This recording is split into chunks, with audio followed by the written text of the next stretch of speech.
این فیلم کوتاه به طور دقیق نشون میده که مسیحیت راجع به چیه و اینکه به شما میگه که خدا چه کسیه و چرا بهتر خدا رو واقعی در نظر بگیریم.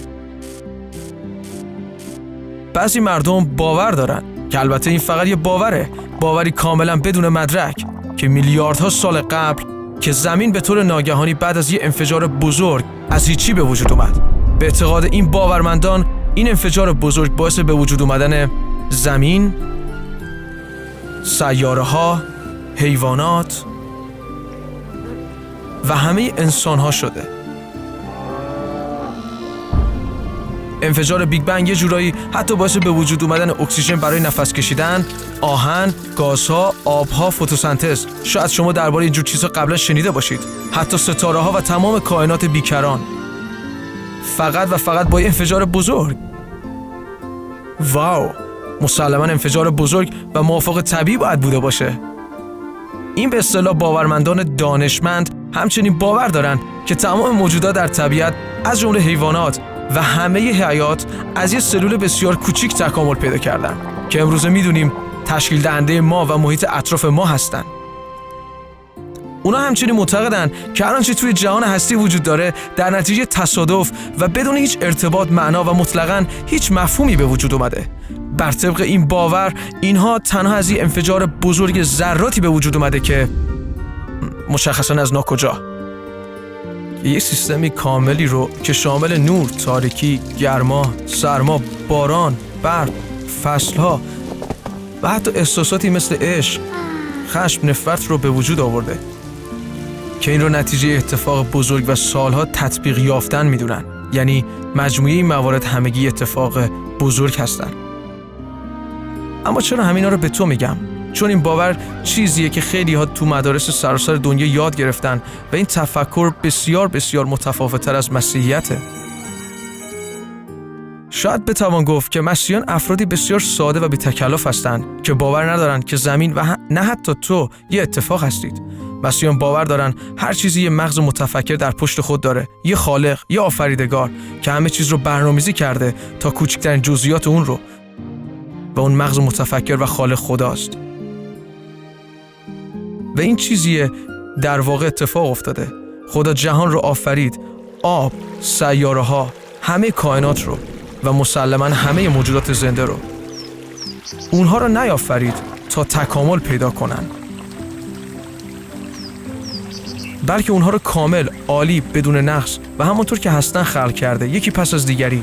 جهان بسیار زیبا و همه چیز کاملا عالی بود. پس خدا تصمیم گرفت که یه همراه و هم صحبت داشته باشه. بنابراین اولین انسان رو خلق کرد و اون رو آدم نامید. آدم در واقع کاملا به صورت خدا خلق شده بود، برای هم صحبتی با خدا و قدرت داشتن بر تمامی حیوانات. خدا همچنین حوا رو آفرید که بتونن در باغ عدن با هم زندگی کنن و لذت ببرن. هیچ تعریفی از مرگ وجود نداشت و در واقع اونها قرار بود تا به ابد با هم و همراه با خدا زندگی کنن. البته خداوند میتونست که اونها رو مانند برده و تحت فرمان کامل خودش بسازه، یا اینکه ذهن اونها رو طوری برنامه‌ریزی کنه که فقط از خدا اطاعت کنن و فقط در طول روز به پرستش خدا بپردازن. اما خداوند اونها رو به حدی دوست داشت که تصمیم گرفت که به اونها اراده آزاد بده. اون نمیخواست که اونها رو مجبور به انجام هیچ کاری کنه. خدا میخواست رابطه تماماً بر مبنای اطمینان و اعتماد با مخلوق انسانی خودش داشته باشه. برای همین خدا به اونها اجازه انجام هر کاری رو که دوست داشتن داد، به جز یک کار. اونها اجازه نداشتن از میوه درخت معرفت بخورن و اگر چنین میکردن بر اساس تنها قانونی که خداوند گذاشته بود و تنها همین قانون بود که وجود داشت و از قبل هم به اونها راجع به این قانون گفته بود، حتی قبل از اینکه اونها به خوردن اون میوه فکر کنن. اونها باید از باغ عدن اخراج میشدن، از خدا جدا شده و تبدیل به انسان فانی میشدن، چرا که خدا خدای عشق، محبت و دوست داشتنه. خدا این قانون رو گذاشت تا از اونها حمایت و حفاظت کنه، چرا که میدونست چه عواقب بدی برای اونها میتونست داشته باشه. اما با این حال خدا به اونها قدرت انتخاب داد تا آزادان او رو انتخاب کنن که این نتیجهش زندگی ابدی، عشق و آزادی بود. اما در این حال خدا میخواست که انتخاب اونها آزادانه باشه. قبل از آدم و حوا خدا موجودات روحانی دیگه‌ای رو خلق کرده بود که فرشته نامیده میشن. یکی از اونها لوسیفر که یکی از بلند مرتبه ترین و زیباترین فرشته ها بود و این فرشته رهبر پرستشی در بهشت بود.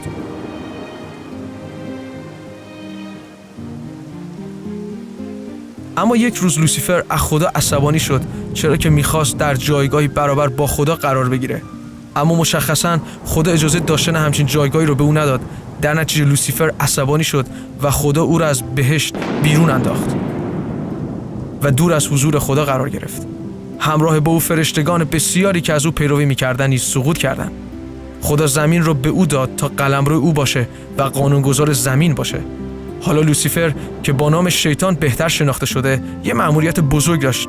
او میخواد که مردم در برابر خدا شورش کنن و بنابراین مرتکب گناه به ضد خدا بشن، مواردی که از نظر خدا انجامشون اشتباه و خطا هستن.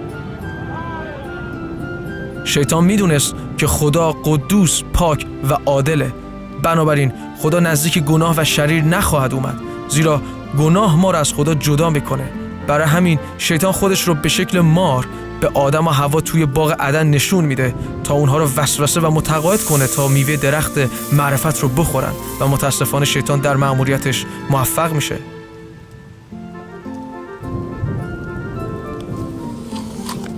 حوا میوه رو خورد و آدم رو وسوسه کرد تا اون هم از اون بخوره و در یک لحظه گناه وارد دنیای انسان شد و پس از اونها متوجه شدن که لخت و عریان هستن. دقیقاً شبیه به زمانی که خیلی سریع با ماشین رانندگی میکنید.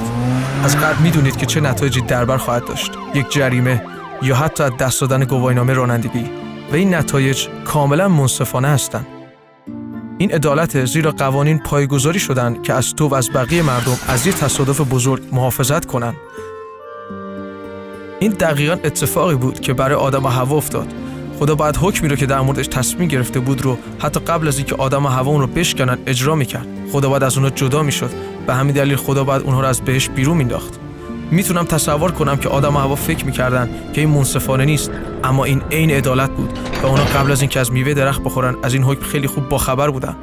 اونها به خدا اجازه ندادن تا ازشون محافظت کنه و همچنین وسوسه‌ای هم که در برابرشون بود بسیار بزرگ بود.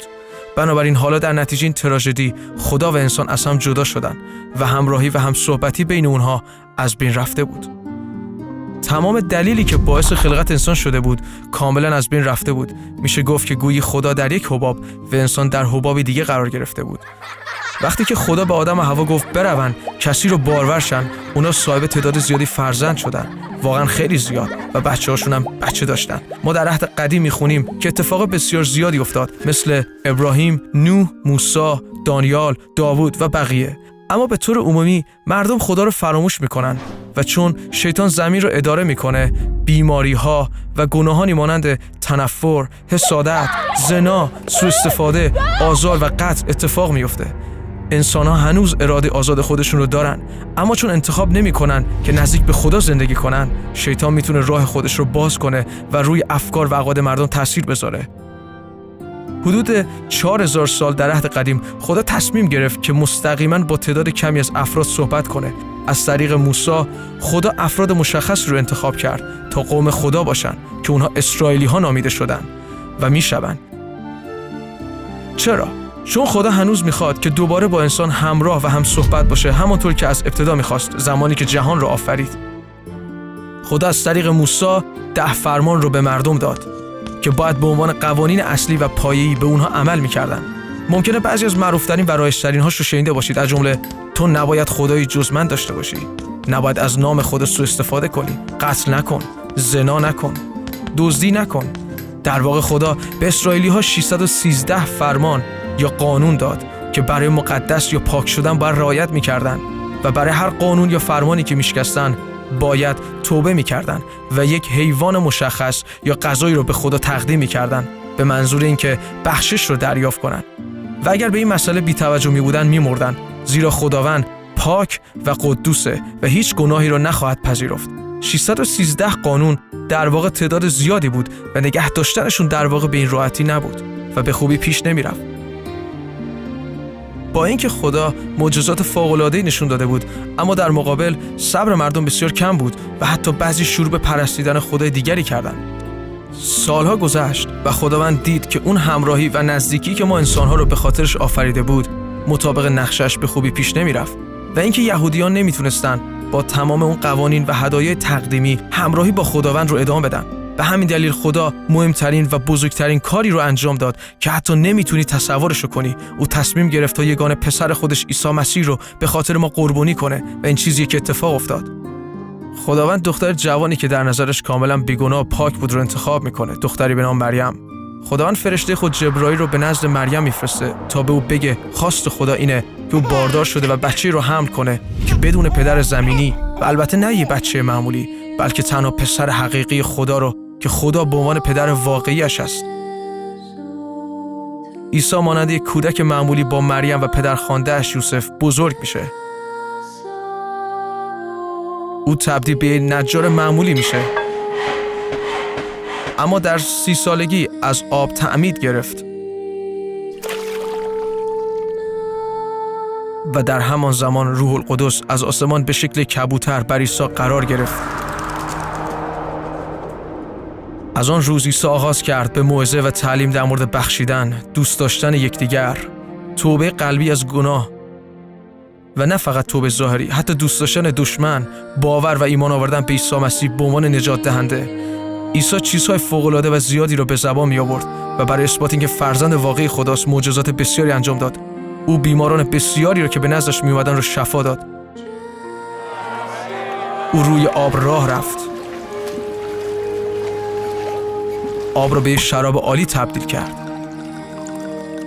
او حتی مردگان داخل قبر رو زنده کرد و ارواح شریر بسیاری رو خارج کرد. عیسی افرادی رو شفا میداد و دوست می‌داشت که به واقع لایق دوست داشتن و شفا یافتن نبودن و از آنها می‌خواست که از گناهاشون توبه کنن. او آمد تا به انسان آزادی دهد که هرگز دیده نشده بود، چه در اون زمان و حتی امروز. عیسی حتی به حواریون و شاگردانش آموخت تا همون کارهایی رو که خودش انجام میداد و انجام بدن. اون به آنها این قدرت رو داد که بیماری‌ها رو شفا بدن، ارواح شریر رو خارج کنن.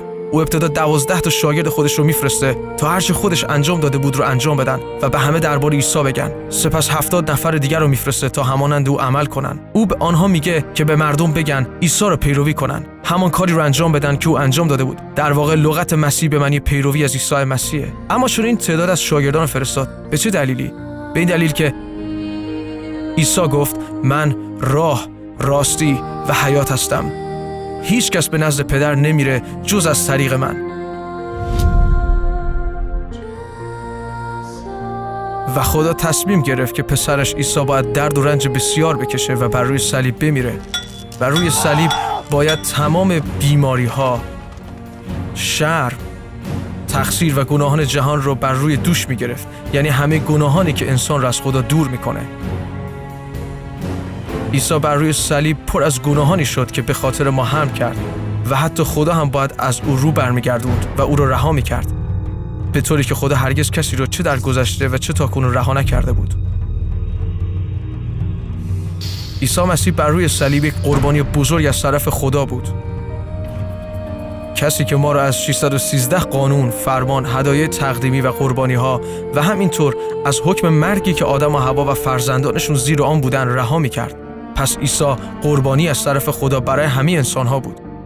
در سومین روز بعد از مرگ عیسی، روح القدس عیسی مسیح را از مردگان برخیزاند و او را انسانی زنده و واقعی از گوشت و استخوان نمود.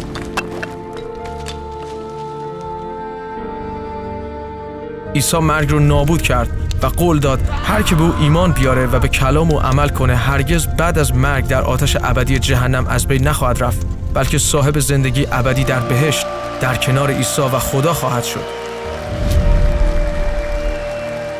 عیسی بعد از برخاستن از مرگ برای 40 روز بر زمین بود و برای اندکی از افراد موعظه می‌کرد و بعد به بهشت به سوی پدرش برمیگرده.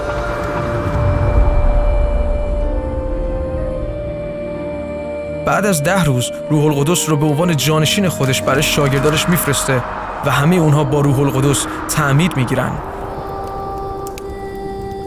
که میتونست اونها رو هدایت کنه، راهنمایی کنه کلمات برای گفتن بده، نبوت کنن، بیماران رو شفا بدن، ارواح شریر رو اخراج کنن و امکان سخن گفتن به یک زبان روحانی که صحبت به زبانها نامیده میشه رو به اونها میداد. آخرین چیزی که عیسی از شاگردانش درخواست کرد این بود که به هر آنچه که در زمان حضورش انجام میدادن ادامه بدن. از اونها خواست که شاگردان جدید پیدا کنن، تعلیم بدن و به مکانهای مختلف برن و در رابطه با مسیح صحبت کنن، بیماران رو شفا بدن، ارواح شریر رو خارج کنن، مرده ها رو زنده کنن، نبوت کنن و غیره. و این هنوز همون چیزیه که امروزه هم شاهد اون هستیم. بله، هنوز هم معجزات بسیاری اتفاق میافتن. مسیحیان عیسی مسیح و کتاب مقدس رو به راحتی و آزادی پیروی میکنن بدون اینکه اون رو تبدیل به یک مذهب، قانون، فرمان یا ترس بکنن. اگر به اون کلام عیسی برگردیم که میگفت من راه، راستی و حیات هستم و هیچ کس به نزد پدر راه نمییابد جز از طریق من، به این معنیه که عیسی راهی است که تو رو به سمت خدا هدایت میکنه. او حقیقت است و برای کسانی که او رو پیروی میکنن تنها راه برای حیات ابدی در بهشته. توجه داشته باشید که عیسی یک جمله عجیب گفت، فقط از طریق من. به این معنیه که اگر به مسیح باور داشته باشیم او پیشاپیش ما میسته. پس وقتی خدا به ما نگاه میکنه در واقع از طریق عیسی مسیح به ما نظر میندازه. پس عیسی به نوعی مثل یک فیلتر میمونه که تمام ناخالصی ها، ناپاکی های گناه رو از ما خارج میکنه. پس ما میتونیم به خدا نگاه کنیم و دوباره با پدر آسمانی خود یک رابطه خوب داشته باشیم. اگر امروز ما عیسی مسیح رو انتخاب کنیم و از تمام گناهان زندگی گذشته خودمون توبه کنیم، ما در نظر خدا مقدس خواهیم بود و نه دیگه یک گناهکار. آیا میدونی که خدا میخواد تک تک ما رو نجات بده؟ نه به این خاطر که ما لایقش هستیم، چرا که همه ما حتما کارهای نادرستی رو توی زندگیمون انجام دادیم که ما رو از خدا جدا کرده، مثل دروغ، دزدی، زنا، بد اخلاقی، تلخی و غیره. عیسی مسیح همچنین میخواد دوست تو باشه و با تو سخن بگه، تو رو از بند و اسارت‌های زندگی رها کنه. خب تو چطور؟ آیا عیسی رو امروز میپذیری؟ چطور اون رو به زندگی دعوت میکنی و به چیزی که تولد دوباره نامیده میشه تبدیل خواهی شد؟ این در واقع بسیار ساده است و فقط به چند چیز کوچیک نیاز داره. اول اینکه ایمان بیاری که عیسی تنها پسر خداست که برای تو مرد و به صورت گوشت و استخوان واقعی از مردگان برخاست، و همینطور به تمام کتاب مقدس ایمان بیاری. دوم اینکه تصمیم بگیر که تمام زندگیت رو به عیسی مسیح تسلیم کنی و درخواست کنی که بیاد و درون زندگیت رو تغییر بده. نه اینکه عیسی رو به عنوان یک ورزش یا سرگرمی به زندگیت اضافه کنی، بلکه مسیح رو در هر چیزی مرکز زندگی خود قرار بدی. سوم اینکه برای داشتن یک شروع خوب مردم رو ببخشی، اونهایی رو که ازشون ناراحت یا عصبانی هستی، و اینکه خودت رو هم ببخشی، و برای داشتن یک زندگی جدید توبه کن و سعی کن مقدس زندگی کنی و به یاد داشته باش تا با دیگران شکیبا، مهربان و خوشرو باشی. تمام این موارد رو هرچند مهم هم نیست با چه ترتیبی انجام بده، اما حتما تعمید بگیر، همونطور که عیسی مسیح هم تعمید گرفت. زندگی گذشتت رو کاملا به زیر آب دفن کن و هیچ فکر و عقیده‌ای رو دنبال نکن جز کتاب مقدس. در نهایت تعمید روح القدس رو بگیر و صحبت به زبانها رو دریافت کن. همچنین از ایمانداری که تولد دوباره داره بخوا که برات دعا کنه. حالا تو آماده‌ای که زندگی جدیدت رو با عیسی مسیح آغاز کنی و این کار رو میتونی با حرف زدن و گوش دادن به او، خوندن کتاب مقدس، تعلیم گرفتن، تحقیق کردن، خوندن سرودهای پرستشی، بیرون رفتن، بشارت به دیگران، شفا دادن دیگران در نام عیسی مسیح و همینطور خارج کردن ارواح شریر شروع کنی. خدا هدایای بسیاری برای تو داره، اما سوال اینه که آیا میخوای باورش کنی؟ آیا میخوای دریافتش کنی؟ عیسی مسیح هرگز به زندگی تو نمیاد تا وقتی که تو از او درخواست کنی، اما شیطان هر روز سعی میکنه و میخواد به تو فشار بیاره. طرف کدومشون هستی؟ انتخاب تو چیه؟